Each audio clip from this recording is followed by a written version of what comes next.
বাংলাদেশিদের জন্য প্রতিদিন 4 থেকে 6 হাজার ভিসা দিচ্ছে সৌদি আরব। সৌদি প্রবাসী ভাইদের জন্য খুশির খবর। সৌদি আরব বর্তমানে বাংলাদেশি কর্মীদের জন্য প্রতিদিন 4 হাজার থেকে 6 হাজার ভিসা দিচ্ছে এবং আগামীতে এই হার অব্যাহত থাকবে বলে আশা করা হচ্ছে।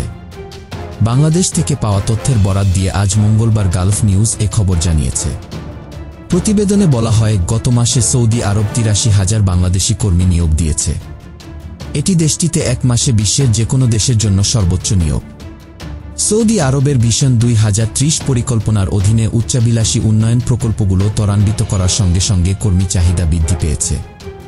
2034 সালের ফিফা বিশ্বকাপ এবং 2030 সালের রিয়াদ এক্সপো সহ বেশ কয়েকটি উচ্চ পর্যায়ের ইভেন্টের জন্য প্রস্তুতি নিচ্ছে সৌদি আরব।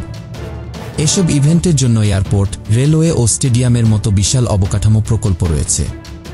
এই আয়োজনগুলো সফল করতে সৌদি আরব দ্রুত উন্নয়ন প্রকল্পগুলো বাস্তবায়নে শ্রমশক্তির চাহিদা বাড়িয়েছে। সৌহার্দ্যের নিদর্শন হিসেবে সৌদি আরব সম্প্রতি বাংলাদেশে 372 টন মাংস পাঠিয়েছে অনুদান হিসেবে। বাংলাদেশের পররাষ্ট্র মন্ত্রণালয়ের এক কর্মকর্তা জানান, 64 জেলার 95টি অঞ্চলের ধর্মীয় প্রতিষ্ঠান, অনাথ ও দরিদ্রদের মধ্যে এ মাংস বিতরণ করা হবে।